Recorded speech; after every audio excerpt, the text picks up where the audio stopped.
ഒറ്റപ്പെട്ടു നിൽക്കുന്ന ഒരു രാഷ്ട്രം പുറം ലോകത്തിന് മുന്നിൽ അതിൻ്റെ മുഖം എപ്പോഴും ഒരു പ്രഹേളികയായി അവശേഷിക്കുന്നു.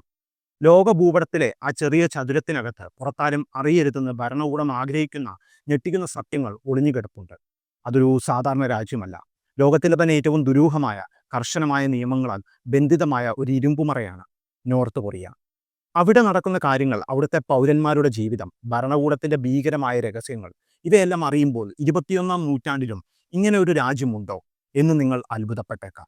ഓരോ നിമിഷവും ഭയത്തിന്റെ നിഴലിൽ ജീവിക്കുന്ന ജനത, പുറം ലോകം കാണാത്ത ഭരണകൂടത്തിന്റെ ക്രൂരതകൾ, കേട്ടാൽ വിശ്വസിക്കാൻ കഴിയാത്ത അവിശ്വസനീയമായ നിയമങ്ങൾ, അത്തരം ഞെട്ടിക്കുന്ന 10 സത്യങ്ങളാണ് നമ്മൾ ഇന്ന് ചർച്ച ചെയ്യുന്നത്. നോർത്ത് കൊറിയയുടെ ആ ഇരുണ്ട ലോകത്തേക്ക് ഒരു യാത്ര പോകാൻ നിങ്ങൾ തയ്യാറാണോ? എങ്കിൽ നമുക്ക് തുടങ്ങാം. പുതിയൊരു വീഡിയോയിലേക്ക് എല്ലാവർക്കും സ്വാഗതം.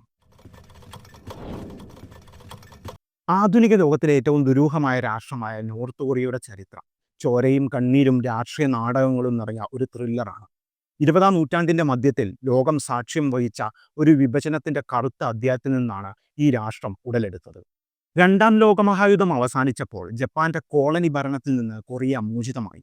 എന്നാൽ ആ സ്വാതന്ത്ര്യം അധികകാലം നീണ്ടില്ല. വടക്ക് സോവിയറ്റ് യൂണിയനും തെക്ക് അമേരിക്കയും സ്വാധീനം ചെലുത്തിയതോടെ 38-ാം സമാന്തര രേഖയിൽ വെച്ച് രാജ്യം പിളർന്നു. വടക്കൻ ഭാഗം സോവിയറ്റ് പിന്തുണയോടെ കിം ഇൽ സുങ്ങിന്റെ നേതൃത്വത്തിൽ ഒരു കമ്മ്യൂണിസ്റ്റ് ഏകാധിപത്യ രാഷ്ട്രമായി മാറി. കിം രാജവംശം എന്ന ഭീകരമായ ഭരണകൂടത്തിന്റെ തുടക്കം അവിടെയായിരുന്നു. കിം ഇൽ സുങ് ഭരണകൂടത്താൽ മഹാനായ നേതാവായി വാഴ്ത്തപ്പെടുകയും ഒരു സാധാരണ രാഷ്ട്രീയ നേതാവിനപ്പുറം ഒരു ദൈവതുല്യനായ രൂപമായി ചിത്രീകരിക്കപ്പെടുകയും ചെയ്തു. മനുഷ്യ അവകാശങ്ങളും സ്വാതന്ത്ര്യവും ഭരണകൂടത്തിന്റെ ഉരുക്കുമുഷ്ടികൾക്കിടയിൽ ഞെരിഞ്ഞമരുന്ന ഈ ഇരുണ്ട ലോകത്തെ കേട്ടാൽ വിശ്വസിക്കാൻ കഴിയാത്ത 10 ഞെട്ടിക്കുന്ന രഹസ്യങ്ങൾ ഇനി പറയുന്നവയാണ്. ഒന്നാമത്തേത് 3 തലമുറയെ ബാധിക്കുന്ന ശിക്ഷാ നിയമം. നോർത്ത് കൊറിയയിലെ ഏറ്റവും ഭീകരമായ നിയമങ്ങളിൽ ഒന്നാണിത്. ഒരാൾ ഗുരുതരമായ കുറ്റകൃത്യം ചെയ്താൽ അയാൾക്ക് മാത്രമല്ല ശിക്ഷ ലഭിക്കുന്നത്, അയാളുടെ മക്കളും പേരക്കുട്ടികളും ഉൾപ്പെടെയുള്ള അടുത്ത 3 തലമുറകളും തടങ്കൽ പാളയങ്ങളിൽ ജീവിതകാലം മുഴുവൻ കഠിനമായ പീഡനങ്ങൾ അനുഭവിക്കേണ്ടി വരും. ഇത് കുറ്റവാളിയുടെ വംശത്തെ തന്നെ ഇല്ലാതാക്കാനുള്ള ഭരണകൂടത്തിന്റെ ക്രൂരമായ മാർഗമാണ്.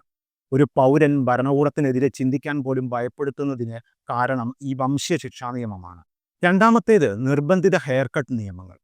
ഒരു പൗരൻ എങ്ങനെ വസ്ത്രം ധരിക്കണം, എന്ത് പറയണം എന്നതുപോലെ എങ്ങനെ മുടി മുറിക്കണം എന്നതിലും ഭരണകൂടത്തിന് നിയമങ്ങളുണ്ട്.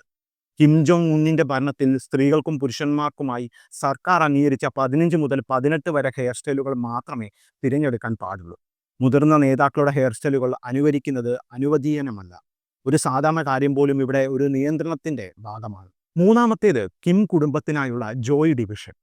ഭരണാധികാരിയായ കിം ജോങ് ഉന്നിന്റെയും ഉന്നത ഉദ്യോഗസ്ഥരുടെയും ലൈംഗിക സംതൃപ്തിക്കും മറ്റു വിനോദങ്ങൾക്കുമായി രാജ്യത്തിന്റെ വിവിധ ഭാഗങ്ങളിൽ നിന്ന് തിരഞ്ഞെടുക്കുന്ന ചെറിയ പ്രായത്തിലുള്ള സ്ത്രീകളുടെ ഒരു രഹസ്യ ഗ്രൂപ്പാണിത്.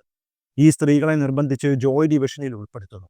പുറംലോകം അറിയരുതെന്ന് ഭരണകൂടം തീവ്രമായി ആഗ്രഹിക്കുന്ന ലൈംഗിക അടിമത്തത്തിന് തുല്യമായ മനുഷ്യാവകാശ ലംഘനത്തിന്റെ ഏറ്റവും ഞെട്ടിക്കുന്ന ഉദാഹരണമാണിത്. നാലാമത്തേത് ഒറ്റപ്പെട്ട ഇന്റർനെറ്റ്. നോർത്ത് കൊറിയൻ പൗരന്മാർക്ക് ലോകം ഉപയോഗിക്കുന്ന ഇന്റർനെറ്റ് ലഭ്യമല്ല. പകരം തെളിഞ്ഞ വെളിച്ചം എന്നർത്ഥം വരുന്ന ക്യാങ്മോങ് എന്ന കർശനമായി നിയന്ത്രിതവും ഭരണകൂടം സെൻസർ ചെയ്തതുമായ ഒരു ഇന്റർനെറ്റ് മാത്രമാണ് ഉപയോഗിക്കാൻ അനുമതിയുള്ളത്. ഇതിന് വെറും ഏതാനും 1000 വെബ്സൈറ്റുകൾ മാത്രമേ ഉള്ളൂ. ഈ ഇരുട്ടുമുറി ലോകത്തെക്കുറിച്ചുള്ള യഥാർത്ഥ വിവരങ്ങൾ ജനങ്ങളിലേക്ക് എത്തുന്നത് തടയുന്നു. അഞ്ചാമത്തേത് തലസ്ഥാനത്തെ തിരഞ്ഞെടുത്ത പൗരന്മാർ. നോർത്ത് കൊറിയയുടെ തലസ്ഥാനമായ പ്യോങ്യാങ് സാധാരണക്കാർക്ക് പ്രവേശനമുള്ള സ്ഥലമല്ല. ഭരണകൂടത്തോടും കിം കുടുംബത്തോടും കൂറുള്ള ഉയർന്ന സാമൂഹിക പദവിയിലുള്ളവർക്ക് മാത്രമേ അവിടെ താമസിക്കാൻ അനുവാദമുള്ളൂ. പ്യോങ്യാങ് ഒരു ഷോക്കേസ് സിറ്റിയാണ്. വിദേശികൾക്ക് മുന്നിൽ രാജ്യം സന്തോഷത്തിലാണെന്ന് വരുത്തി തീർക്കാനുള്ള ഒരു നാടകവേദി. യഥാർത്ഥ ദാരിദ്ര്യവും ദുരിതവും മറച്ചുവെക്കുന്ന ഈ നഗരം രാജ്യത്തെ വർഗീകരണത്തിന്റെ ഏറ്റവും വലിയ പ്രതീകമാണ്. ആറാമത്തേത് ദാരിദ്ര്യം മറച്ചുവെക്കുന്ന പ്രചാരണ ഗ്രാമം. ദക്ഷിണ കൊറിയയുമായുള്ള അതിർത്തിക്ക് സമീപം നോർത്ത് കൊറിയ ഒരു പ്രചാരണ ഗ്രാമം സ്ഥാപിച്ചിട്ടുണ്ട്. സമാധാന ഗ്രാമം എന്ന് വിളിക്കപ്പെടുന്ന ഈ ഗ്രാമം സമ്പന്നമായി തോന്നിപ്പിക്കുന്ന മനോഹരമായ കെട്ടിടങ്ങളാൽ നിറഞ്ഞിരിക്കുന്നു. എന്നാൽ അത് ഒഴിഞ്ഞ കെട്ടിടങ്ങൾ മാത്രമാണ്. ദക്ഷിണ കൊറിയൻ സൈനികർക്ക് കാഴ്ചകൾ കാണിക്കാനും നോർത്ത് കൊറിയയിലെ ജീവിതം മെച്ചപ്പെട്ടതാണെന്ന് വരുത്തി തീർക്കാനും വേണ്ടി മാത്രം നിർമ്മിച്ച ഒരു വ്യാജ കാഴ്ചയാണിത്. ഏഴാമത്തേത് ആണവ പരീക്ഷണങ്ങൾക്കിടയിലെ സാധാരണ ജീവിതം. ലോകത്തിന്റെ ഉറക്കം കെടുത്തുന്ന രീതിയിൽ ആണവ പരീക്ഷണങ്ങളും മിസൈൽ വിക്ഷേപണങ്ങളും നടത്തുമ്പോഴും നോർത്ത് കൊറിയൻ പൗരന്മാർക്ക് അതിനെക്കുറിച്ച് കാര്യമായ അറിവോ പ്രതികരണ സ്വാതന്ത്ര്യമോ ഇല്ല. ഭരണകൂടം ഇതിനെ ദേശീയ വിജയമായി ചിത്രീകരിക്കുമ്പോൾ പൗരന്മാർക്ക് അവരുടെ ദൈനംദിന ജീവിതത്തിൽ നിന്ന് ഒട്ടും വ്യക്തിചലിക്കാൻ കഴിയില്ല. ലോകം ഭീതിയോടെ വീക്ഷിക്കുന്ന ഒരു സംഭവം അവർക്ക് ഭരണകൂടത്തിന്റെ മറ്റൊരു അവകാശവാദം മാത്രമാണ്. എട്ടാമത്തേത് കിം കുടുംബത്തെക്കുറിച്ചുള്ള വ്യാജ ചരിത്രം. കിം ഇൽ സുങ്, കിം ജോങ് ഇൽ, കിം ജോങ് ഉൻ എന്നിവരെക്കുറിച്ചുള്ള കഥകൾ അമാനുഷിക സ്വഭാവത്തോടെയാണ് അവിടെ അവതരിപ്പിക്കുന്നത്. ഉദാഹരണത്തിന്, കിം ജോങ് ഇൽ ജനിച്ചപ്പോൾ ആകാശത്ത് ഇരട്ട മഴവില്ലുകൾ പ്രത്യക്ഷപ്പെട്ടുവെന്നും അദ്ദേഹം ഗോൾഫ് കളിക്കുമ്പോൾ ഓരോ ഷോട്ടും ഹോൾ ഇൻ വൺ ആണെന്നും പറയപ്പെടുന്നു. ഈ വ്യാജ ചരിത്രം വ്യക്തി ആരാധനയും തലമുറകളിലേക്ക് കൈമാറുന്നു. ഇത് കിം കുടുംബത്തിന്റെ അധികാരം ചോദ്യം ചെയ്യപ്പെടാത്ത ഒന്നായി നിലനിർത്തുന്നു. ഒമ്പതാമത്തേത് വിദേശ സിനിമകൾ കാണുന്നതിനുള്ള വധശിക്ഷ.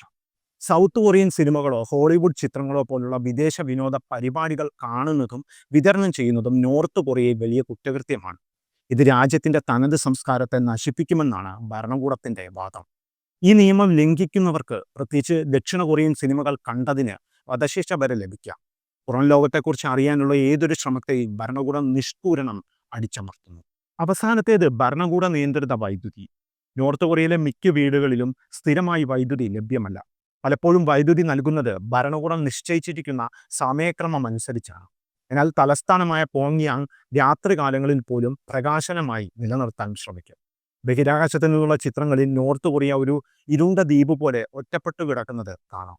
ഇത് അവിടുത്തെ സാധാരണക്കാരുടെ ജീവിതത്തെയും സാമ്പത്തിക ദുരിതത്തെയും തുറന്നു കാട്ടുന്നു. നോർത്ത് കൊറിയ വെറും ഒരു രാജ്യമല്ല, അത് ഭയത്തിൻ്റെയും നിരീക്ഷണത്തിൻ്റെയും ഒരു ജീവിക്കുന്ന ഉദാഹരണമാണ്.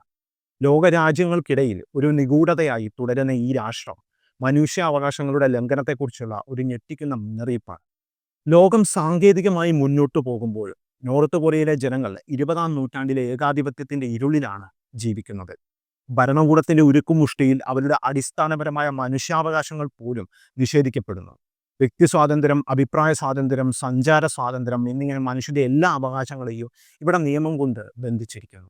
രാഷ്ട്രീയപരമായ എതിർപ്പിന്റെ പേരിൽ ഒരാൾ മാത്രമല്ല, അവരുടെ അടുത്ത 3 തലമുറ വരെ തടങ്കൽ പാളയങ്ങളിൽ ക്രൂരമായ പീഡനങ്ങൾക്ക് ഇരയാകുന്നു. അതൊരു രാജ്യത്തെ ജനതയല്ല, മറിച്ച് ഭരണകൂടത്തിന്റെ അടിമകളാണ്. അവർക്ക് പുറം ലോകവുമായി ബന്ധമില്ല. കാണുന്നതും കേൾക്കുന്നതും വായിക്കുന്നതും ഭരണകൂടം നൽകുന്ന പ്രചാരണങ്ങൾ മാത്രമാണ്. ദാരിദ്ര്യവും പട്ടിണിയും സാധാരണമായിരിക്കുമ്പോൾ തന്നെ കിം കുടുംബത്തിന്റെ അമാനുഷികതയെ ആരാധിക്കാൻ അവർ നിർബന്ധിതരാകുന്നു. വിദേശ സിനിമ കാണുന്നതിനോ റേഡിയോ കേൾക്കുന്നതിനോ പോലും വധശിക്ഷ ലഭിക്കുന്ന ഈ രാജ്യത്തെ ജീവിതം ലോകത്തിലെ തന്നെ ഏറ്റവും വലിയ തുറന്ന തടവറയ്ക്ക് സമാനമാണ്. നോർത്ത് കൊറിയയുടെ ഈ ദുരിതഗാഥ മനുഷ്യാവകാശ ലംഘനങ്ങളെക്കുറിച്ചുള്ള ഒരു ഞെട്ടിക്കുന്ന ഓർമ്മപ്പെടുത്തലാണ്.